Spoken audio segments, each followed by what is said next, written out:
제가 조금 서운한 것은 검찰의 정치적 중립성 당연히 중요하고 필요한 일입니다. 그러나 검사에게 모든 권한이 집중되어 있었기 때문에 검사의 독직 사건들이 끊이지 않고 있어 왔다는 점, 그래서 그 권한을 견제와 균형의 차원에서 분리할 필요가 있다라는 그러한 문제의식에서 공수처가 얘기됐고, 문재인 대통령께서 그런 공약을 내걸었고, 국정과제도 그런 차원에서 검토를 했고 이행계획을 만들었습니다.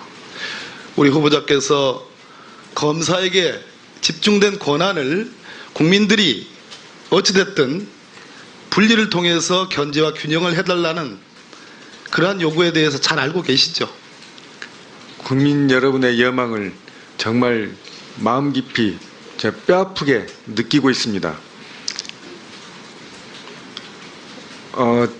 지금 논의되는 내용들에 대해서 제 개인 소신이야 있겠지만 이 자리가 검찰총장 후보자로서 청문하는 자리이기 때문에 논의의 어느 한 가닥을 제가 잡을 수는 없는 입장을 이해해 주시기 바랍니다. 이해하고 있습니다. 그러나 검찰총장이 검사들의 노조위원장은 아닙니다. 그렇죠? 그 점도 유념을 좀 해주셨으면 좋겠습니다. 이해는 합니다. 자, 검사가, 검찰청이 범죄 예방기관입니까? 수사기관입니까? 검찰은 수사기관입니다. 범죄를 수사해서 기소하는 기관입니다. 그렇습니다. 저는 오늘 적폐청산, 지난 1년 동안 있었던 국정농단의 이 과정을, 지난한 과정을 견뎌내온 오늘 2017년 지금 우리 국민들이 아직도 기억에 생생하고 현재 진행되고 있고 잊을 수 없는 그 농단을 마치 앞으로 우리 검찰은 미래의 정치적 중립성과 직무상의 독립성, 그래서 청와대와 거래하지 않고 민정수석과 야합하지 않고 권력의 지시를 받지 않고, 이러한 얘기들이 야당 의원님들을 통해서 나오는 거 좋다 이겁니다. 그런데 지난 1년 전에 어떤 일이 벌어졌습니까? 그 1년 전에 어떤 일이 벌어졌습니까? 우리는 잊을 수 없는 대한민국의 박근혜 대통령의 버금가는 이름, 우병우 민정수석을 경험했습니다. 우병우 민정수석이 지휘하는 모든 선거법 위반 사건에서 무죄 내지는 거의 다 100만 원 이하의 형으로 끝났습니다. 생생한 일입니다. 그럼 이걸 어떻게 잊을 수 있느냐? 미래에 한해서 우리 검찰이 정치적 중립성과 직무상의 독립성을 유지해야 돼서, 그래서 문재인 대통령의 지시도 받지도 않고 민정수석과 야합하지도 않고 거래하지도 않고 전화통화도 하지 않는다면 과거에 있었던 범죄의 그 엄청난 단서와 그 흔적들에 대해서 눈 감아 주라는 얘기냐? 저 이런 질문 드리고 싶습니다. 그건 공평하지 못하다. 아무리 봐도 그건 공평하지 못하다. 왜? 검찰은 범죄 예방기관, 앞으로 있을 범죄, 문재인 정부 고위공직자들의 있을 수 있는 부정부패를 예방하는 기관이 아니고 있었던 국정농단과 적폐를 청산해서 나라를 기강을 바로잡는 그런 기관 아니겠습니까? 위원님 말씀에 땅을 치고 지금 통곡할 일이에요. 지금 좀 개인적으로 그렇습니다. 공감하실 거라고 생각합니다.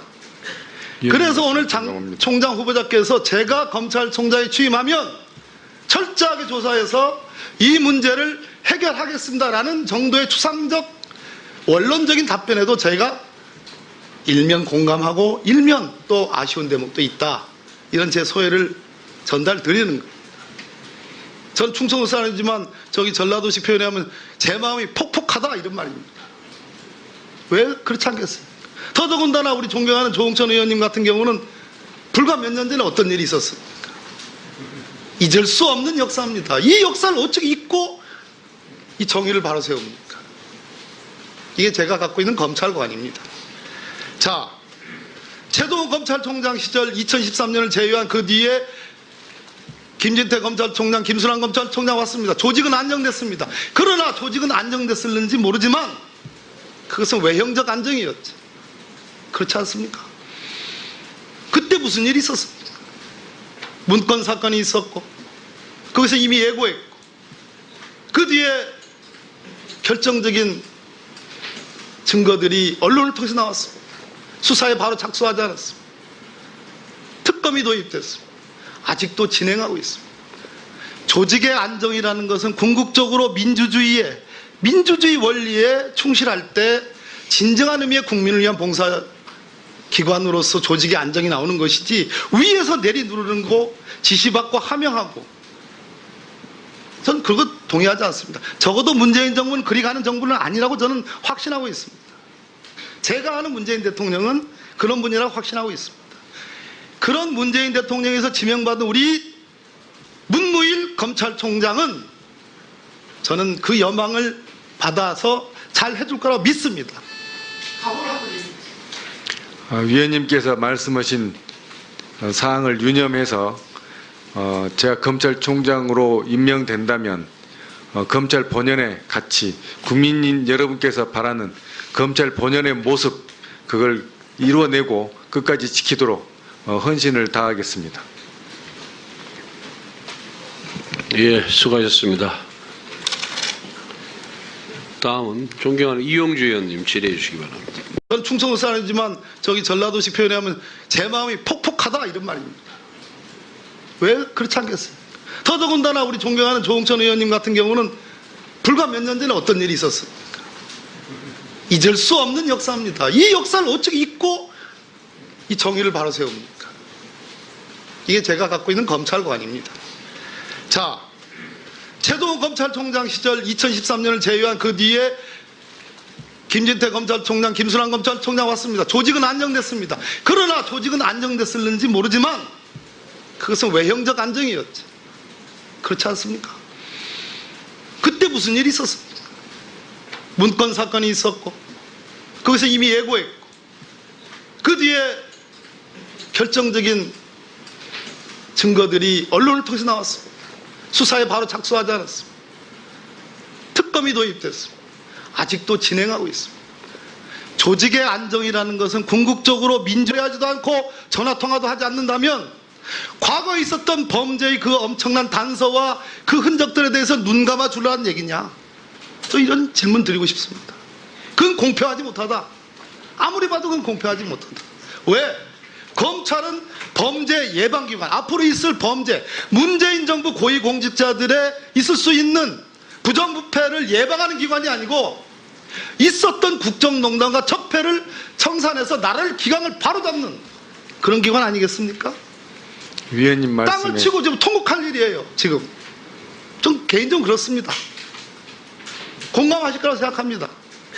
그래서 오늘 장 총장 후보자께서 제가 검찰총장에 취임하면 철저하게 조사해서 이 문제를 해결하겠습니다라는 정도의 추상적 원론적인 답변에도 저희가 일면 공감하고 일면 또 아쉬운 대목도 있다.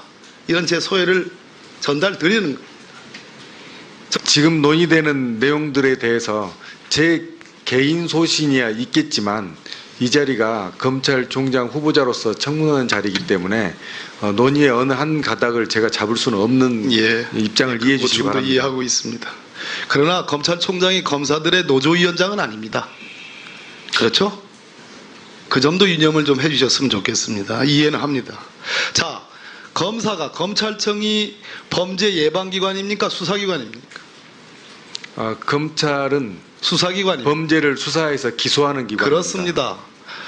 저는 오늘 적폐청산, 지난 1년 동안 있었던 국정농단의 이 과정을, 지난한 과정을 견뎌내온 오늘 2017년 지금 우리 국민들이 아직도 기억에 생생하고 현재 진행되고 있고 잊을 수 없는 그 농단을 마치 앞으로 우리 제가 조금 서운한 것은 검찰의 정치적 중립성 당연히 중요하고 필요한 일입니다. 그러나 검사에게 모든 권한이 집중되어 있었기 때문에 검사의 독직 사건들이 끊이지 않고 있어 왔다는 점, 그래서 그 권한을 견제와 균형의 차원에서 분리할 필요가 있다라는 그러한 문제의식에서 공수처가 얘기됐고 문재인 대통령께서 그런 공약을 내걸었고 국정과제도 그런 차원에서 검토를 했고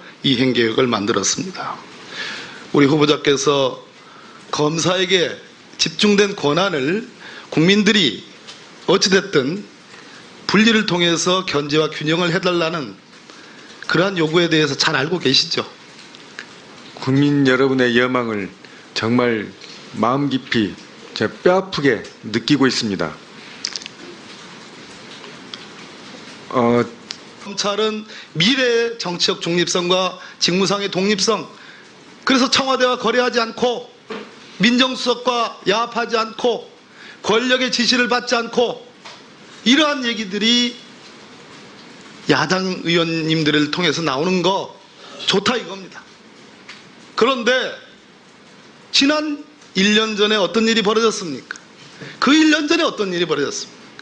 우리는 잊을 수 없는 대한민국의 박근혜 대통령의 버금가는 이름,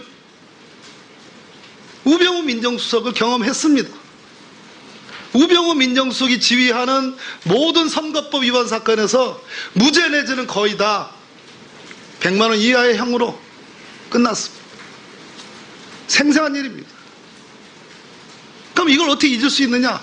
미래에 한해서 우리 검찰이 정치적 중립성과 직무상의 독립성을 유지해야 돼서, 그래서 문재인 대통령의 지시도 받지도 않고 민정수석과 야합하지도 않고